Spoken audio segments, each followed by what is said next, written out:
You pat your pockets frantically, recalling the lighter you found earlier. There it is. You pull it out and it takes you a few tries to get a flame going. You aren't used to heavy-duty lighters like this, and it doesn't help that you're nervous. You light the candle and then bolt around the counter to hide behind it as someone enters the kitchen.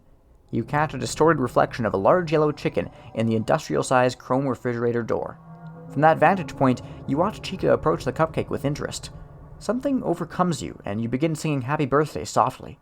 You're giving away your location, your only advantage, but somehow Chica keeps staring at the burning candle.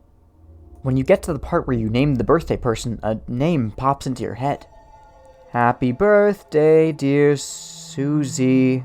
Happy birthday to you. Chica lets out an anguished scream and smashes the cupcake with a hand. She storms out of the kitchen, wailing. Weird, you think, even for a walking animatronic. You pay your respects to the poor smashed cupcake. Chica's tantrum not only extinguished the candle's flame, did she make a wish, but also reduced the baked good to crumbs, which you're still tempted to eat. Something glints in the cupcake wrapper. You poke through the mound of crumbs and find a gold ring.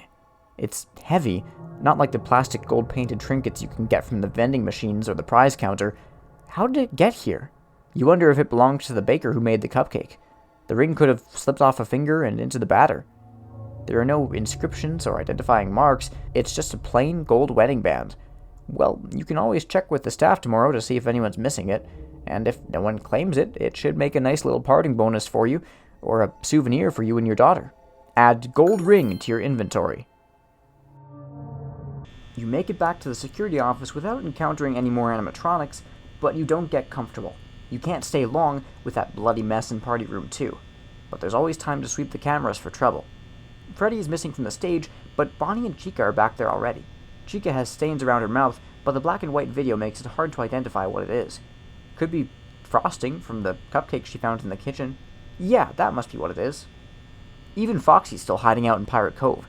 This night has been feeling off, and you reason it's because it's the first night Freddy has gone wandering. It's possible that the other animatronics are lying low tonight to give him some room to explore. They're not afraid of him, are they?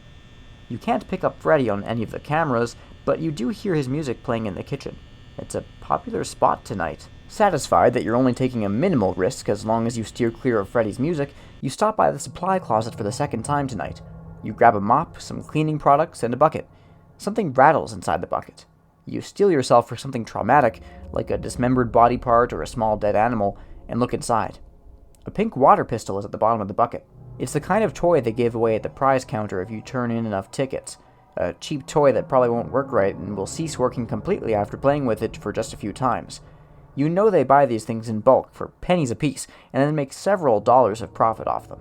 Finally, I'm armed, you think. You raise the water gun and spin around to aim at the hall outside the closet. Go ahead, make my night, punk. The hall is empty. You probably scared everyone off. You slip the water pistol into a pocket. Even though it's plastic junk, it does make you feel a little safer, which probably says something about how unsafe this whole situation really is. Add the water pistol to your inventory. You hurry back to Party Room 2 to clean up.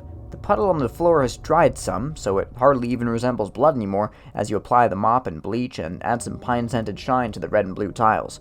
To save yourself some time, you bring the cleaning supplies to the security office with you. The day shift can put them away, and this way everyone will know that you weren't just sitting in front of the screens tonight. You definitely put in a good night's work. Freddy's music starts up again, and it sounds like it's coming from right outside the office, but you can't tell which door it's coming from. It seems to be coming from all around you. You grab the desk clock, it's 5:59 a.m., and back up, looking from one door to the other. You hear laughter and see light flash on your left. Freddy's eyes and mouth are strobing white light like a demented jack-o'-lantern while the song continues playing as if there's a music box in his head. The song is almost over and you don't know what will happen then. The clock flips over to 6 a.m. and you immediately hold it out in front of you. It's 6 a.m., Freddy! Go back to your stage! You shout, 6 a.m.! To your surprise, the music stops and Freddy does in fact slink off. You look at the clock in your hands, a makeshift talisman that only works once a night at a very specific time. The question is, do the animatronics have internal clocks, or could you deter them by simply changing the time on the clock? Home again. You stop in the kitchen and wash your hands vigorously under the hottest water you can stand for 2 minutes, and they still don't feel clean. This last night has left a mark on you that you don't think will ever come out. You head to your daughter's room and run into her in the hall, already dressed for school. Coppelia has bags under her eyes. You look at each other for a moment, and then she wraps you in a tight hug. "Are you okay?" she whispers. Her voice trembles. "I'm alive," you laugh, but neither of you finds it funny. "Are you okay? Why are you up so early?" "I didn't sleep well." The two of you walk back to the kitchen together. She holds onto your arm. "Someone called last night, looking for you." "Who? When?" "She didn't say. She called a minute after you left, hoping to catch you." "Did she leave a message?" "She said she would, and then she hung up. There wasn't a very good connection." "Huh. Well, if it's important, she'll call back." You don't feel up to making breakfast, and Coppelia doesn't seem up to eating much, so you pour 2 bowls of sugary cereal. "I'm glad you're home," she says. "Me too." "Can't I skip school? I want to hang out with you."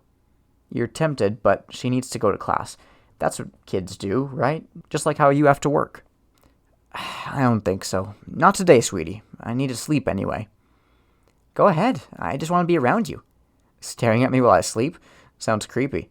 You wink and you both laugh, and just like that, whatever's been haunting you lifts, and memories of the awful night fade away. "Tell you what, you can stay home if you tidy your room. It's getting to be a mess, and I'm done cleaning up after other people." "No deal." You smirk. "Thought so." "So, bring me any souvenirs?" she asks as she ties her shoes. "I did find a couple of things lying around." An image of the large, bloody puddle pops into your mind. Your breakfast starts to come back up, but you swallow it down. It leaves a bad taste in your mouth. "Dad, what's wrong?" "Tonight was a lot. I'll tell you about it later." "Never." "Here's your prize for being Daughter of the Month." You reach into your bag. If you have the gold ring and want to give it to her, choose the option on the top left. If you have Mr. Cupcake and want to hand it to her, choose the option on the top right. If you have the water pistol and want to give it to her, choose the option on the bottom left. And if you flash her a thumbs up and send her off to school, choose the option on the bottom right.